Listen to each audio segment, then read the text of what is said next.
यदि जीवित रहना है, संतानों को जीवित रखना है,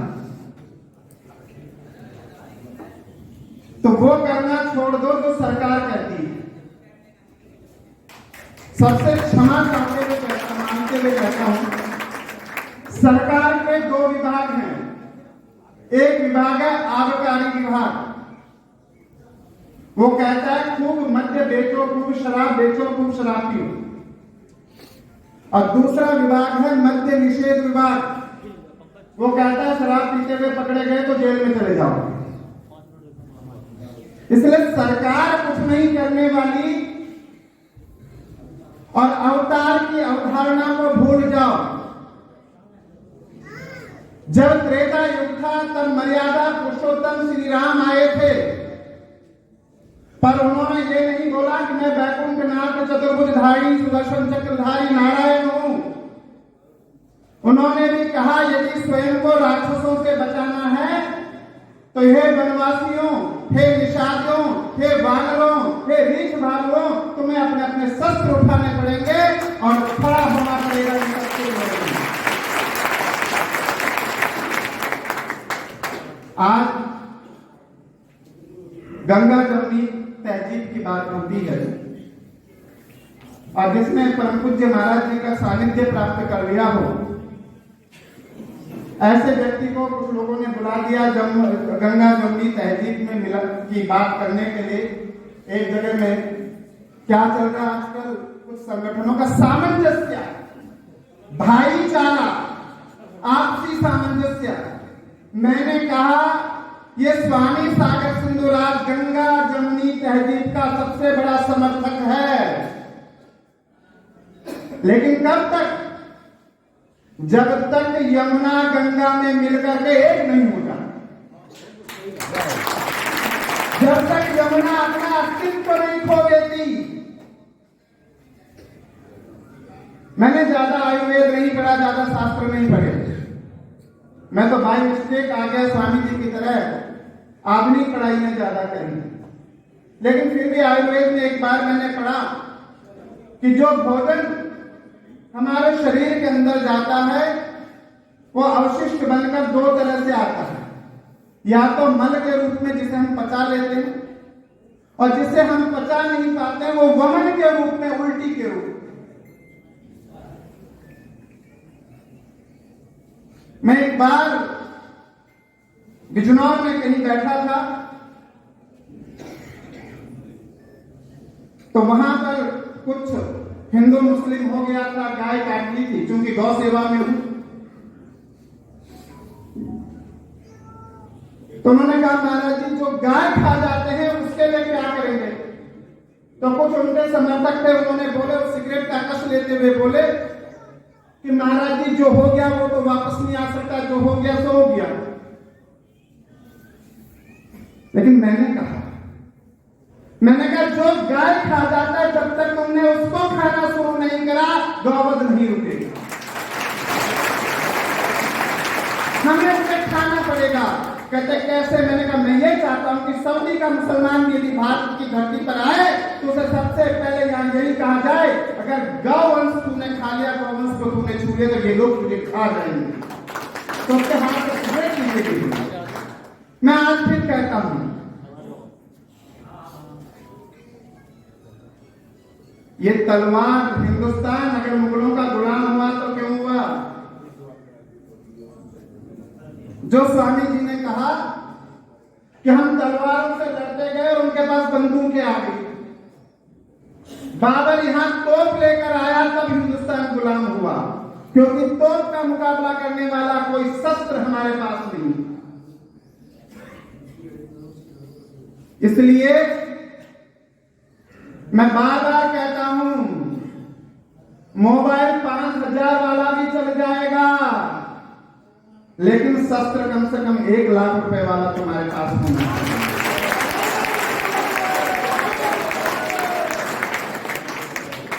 और जो तलवार की बात है, लाठी डंडे की बात है, मैं कहता हूं कम से कम ये घर में हर वक्त होना चाहिए। अपना शस्त्र लेकर तुम चले गए तो घर में कुछ ऐसा होना चाहिए कि कोई आए तो जीवित वापस न जाए।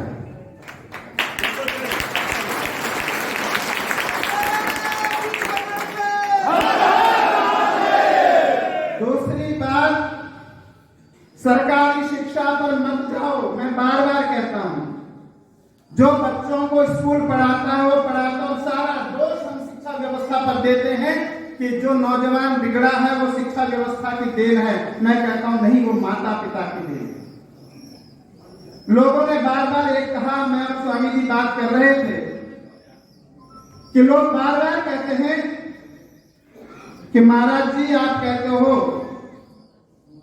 एक दोहा मैं अक्सर कहता हूं कि 4 लठ का चौधरी 5 लठ का पंच और जाके घर में 6 लाठी वाको टंच लगे ना मंच।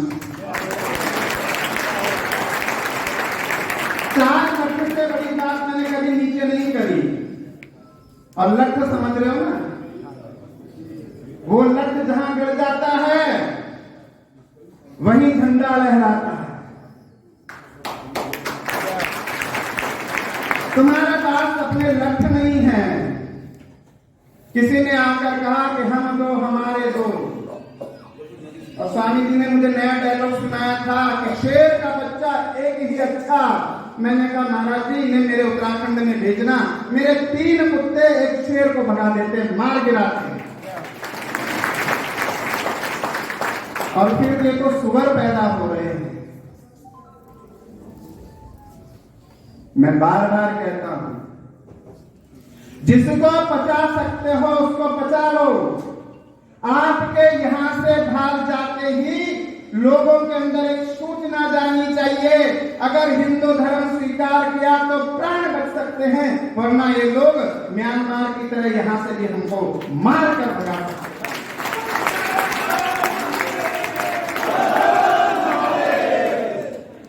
इसलिए यदि हिंदू राष्ट्र बनाना है, उसकी कुछ नीतियां हमने अभी कुछ दिन पूर्व दिल्ली में मीटिंग करी थी तो तय करी है। लेकिन आप लोगों से यही कहूंगा कि किसे चुनाव लड़ना है भाई। अगर योगी जी ने 2 बच्चों का कानून बनाया तो चुनाव लड़ने वाले के लिए बनाया है ना। तुम सारे के सारे चुनाव लड़ोगे क्या? हर घर से प्रधानी निकलेगा क्या? नहीं ना। तो तुम्हें 10 बच्चे पैदा करने से किसने रोका? और अगर तुमसे नहीं पढ़ते हैं, आगे की बात जो लोग मुझे ज्यादातर कहते हैं, तो स्वामी जी ने कहा तुम केवल पैदा कर लो, पाल तो हम लेंगे। तुम केवल पैदा कर लो, क्योंकि जो तंत्र व्यवस्था में होता है उस तंत्र के अनुरूप हमें कार्य करना पड़ता है। जब तक राजतंत्र था तो हमने राजतंत्र के अनुरूप कार्य किया। अब लोकतंत्र है तो लोकतंत्र के अनुरूप कार्य करेंगे, जनतंत्र के अनुरूप कार्य करेंगे।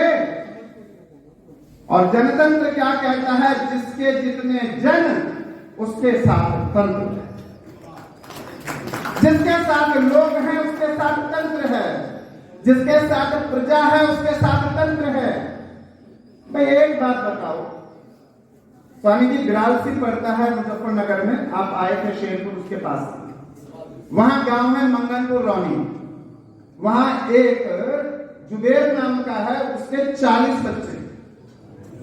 और अवस्था ऐसी है कि स्वयं की धर्मपत्नी गर्भवती, 3 पुत्रियां गर्भवती, 5 बहुएं गर्भवती और 40 सदस्य घर में हैं। तो जिसे प्रधानी लड़नी होगी वो तुम्हारी सुनेगा कि उसकी सुनेगा?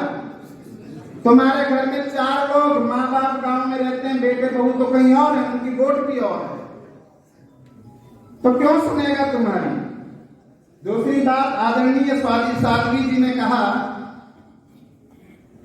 इनका आर्थिक बहिष्कार करने, माता हम तो कर रहे हैं, किंतु विकल्प क्या है?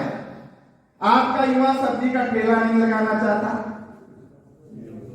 आपका युवा चाय की ठेली नहीं चलाना चाहता, आपका युवा मिस्त्री नहीं है, आपका युवा राजमिस्त्री नहीं है, किससे काम कराएंगे? मैं जहां रह रहा हूं वहां हिंदू आबादी है, बगल में मुस्लिम आबादी है, कॉलोनी हिंदुओं की है।